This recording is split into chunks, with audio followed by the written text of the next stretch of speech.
دینی ہو دے لے، لیکن اس دل سے علی کی محبت نہیں نکال سکتا، اس دل سے علی کی محبت کبھی نہیں نکال سکتا۔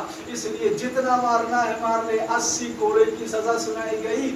جب 80 کوڑے جلاد نے ابو دمام کو مار لیا، 80 کوڑے پڑنے کے بعد یہ حالت ہو جاتی ہے انسان کی کہ وہ ادھمرا ہو جاتا ہے۔ یہ سمجھ لیجئے نہ چلنے کے قابل رہتا ہے، نہ اٹھنے کے قابل رہتا ہے، چند گھنٹوں کا مہمان ہوتا ہے اور مر جاتا ہے۔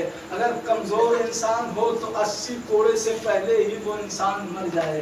80 کوڑے پڑ گئے ابو دمام کو۔ ایک صلوات پڑھ دیں اللہم صلی علی محمد و آل محمد۔ 80 کوڑے پڑ گئے ابو دمام کو۔ ہاتھوں میں طاقت نہیں ہے کہ ہاتھ اٹھا سکے، پیروں میں قوت نہیں ہے کہ وہ چل سکے۔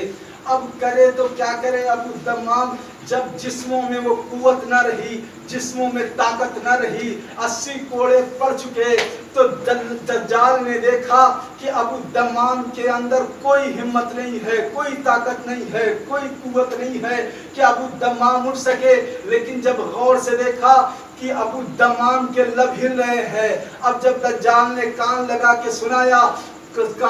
کے سنا تو آواز یہ آ رہی تھی کہ الحق مال علی بل علی مال حق، الحق مال علی بل علی مال حق۔ یعنی پتا چلا حقیقتاً علی کا چاہنے والا ایسا ہوتا ہے کہ مرتے مرتے مر جائے لیکن علی کا ذکر نہیں بھولتا، اپنی زبان سے علی کا نام نہیں چھوڑتا۔ اب جب اس نے اتنا کہا تو دجال نے کہا بادشاہ یہ تو ابھی بھی علی کا نام لے رہا ہے، کہا ایک کام کرو اسے قتل کر دو۔ بادشاہ نے کہا اسے قتل کر دو۔ اب جب بادشاہ نے یہ کہا تو مشیر نے مشورہ دے دیا، مشیر نے مشورہ دیا کہ بادشاہ اسے قتل کرنے کی ضرورت کیا ہے؟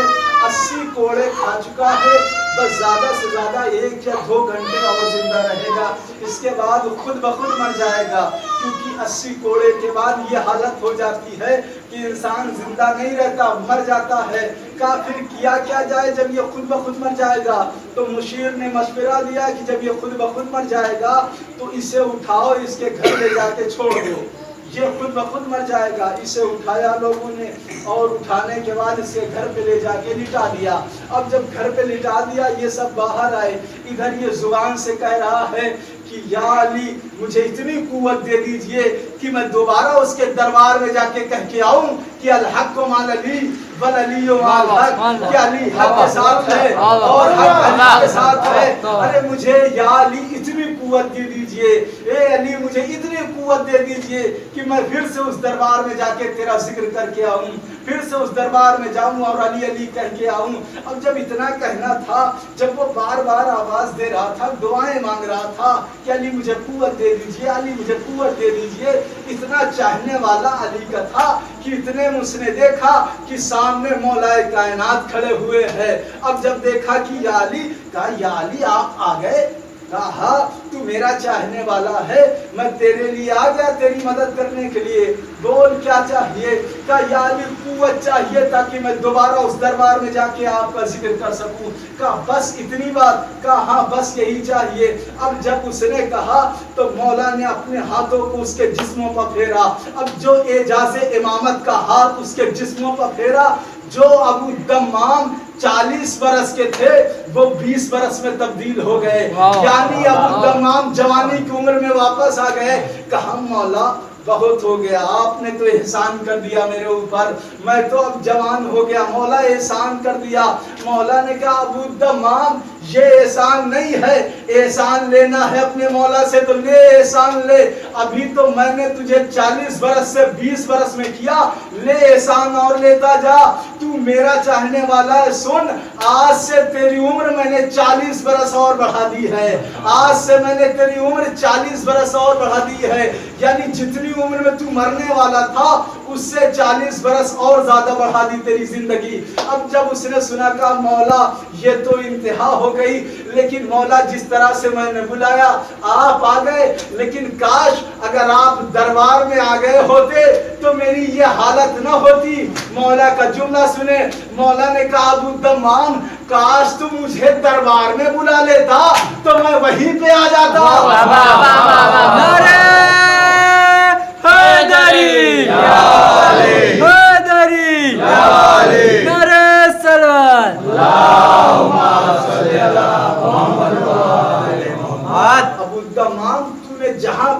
مولا کو بلایا، تیرا مولا وہاں پہ حاضر ہوا۔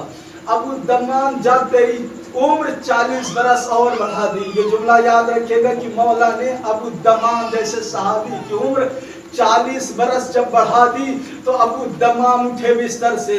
اٹھنے کے بعد پھر چوراہے پہ آئے، چوراہے پہ آنے کے بعد دیکھتے ہیں کہ وہی سپاہی لگے ہوئے ہیں۔ کہا سپاہیوں سنو ادھر آؤ۔ اب جب سپاہی آگے آنے لگے تو ابو دمام کہتے ہیں کہ الحق مال علی بل علی مال حق، لے کل کہہ کے گیا تھا، آج پھر اسی چوراہے پہ کھڑے ہو کے کہہ رہا ہوں کہ الحق مال علی بل علی مال حق۔ اس نے کہا کل تو ابو دمام تھے، یہ آج کون آ گیا جرم کرنے کے لیے؟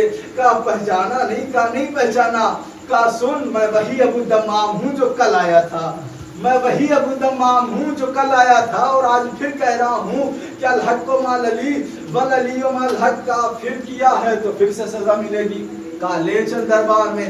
کہا میں تو آیا ہی ہوں دربار میں جانے کے لیے۔ اب سپاہیوں نے گرفتار کیا، گرفتار کرنے کے بعد بادشاہ کے سامنے لائے۔ اب جب بادشاہ کے سامنے لائے، بادشاہ نے پوچھا کہ سپاہیوں کل تو ابو دمام کو لے کے آئے تھے، آج کس کو لے کے آئے ہو؟ کہ بادشاہ آپ نے پہچانا نہیں، کل جو ابو دمام تھا وہی آج بھی ابو دمام ہے۔ کہ آج کیا جرم ہے، آج کیا خطا ہے؟ کہ وہی جو کل سزا دی تھی وہی آج بھی دینی پڑے گی۔ کا مطلب کہ کل جو خطا کیا تھا، کل جو جرم کیا تھا وہی جرم آج بھی کر کے آیا ہے۔ کہا چوراہے پہ علی کا نام لے کے آیا ہے؟ کہا ہاں، چوراہے پہ الحق مال علی بل علی مال حق کہہ رہا تھا۔ کہا ابو دمام تجھے سمجھ میں نہیں آتا، تجھے اتنی سزا دی پھر بھی سمجھ میں نہیں آیا، آج تو میں تجھے قتل کر دوں گا۔ سنے جملہ، بادشاہ نے کہا ابو دمام کل تو میں نے تجھے زندہ چھوڑ دیا تھا، لیکن آج میں تجھے زندہ نہیں چھوڑوں گا، آج میں تجھے قتل کر دوں گا۔ ابو دمام نے کہا بادشاہ خاموش ہو جا۔ کہا کیوں؟ کہا آج تو مجھے قتل نہیں کر سکتا، اگر قتل کرتا کل تو میں مان لیتا کہ ہاں تو مجھے کل کر دے گا، لیکن آج مجھے قتل نہیں کر سکتا۔ کہا کیوں نہیں کر سکتا؟ کہا بادشاہ تو جھوٹ بول رہا ہے، تو مجھے قتل نہیں کر سکتا۔ کہا وجہ کیا ہے؟ کہا وجہ یہ ہے کہ کل اگر قتل کرتا تو میں مان لیتا، لیکن آج سے 40 برس تک میں ماننے والا نہیں ہوں کہ تو مجھے قتل کر سکے گا۔ کہا کیوں؟ کہا کل تک جو میری حیات تھی، میری زندگی تھی، وہ اللہ نے دی تھی، آج سے 40 برس علی نے عطا کی ہے۔ اس لیے آج سے 40 برس تک میں مان ہی نہیں سکتا کہ تو مجھے قتل کر دے گا۔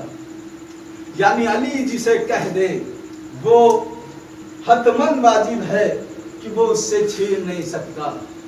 اسی لیے تو کہا جو جبریل کے پر چھینے گئے اللہ نے چھینے، جب حسین نے پر عطا کر دیے تو اس کے بعد آج تک ویسے ہی پر ہیں۔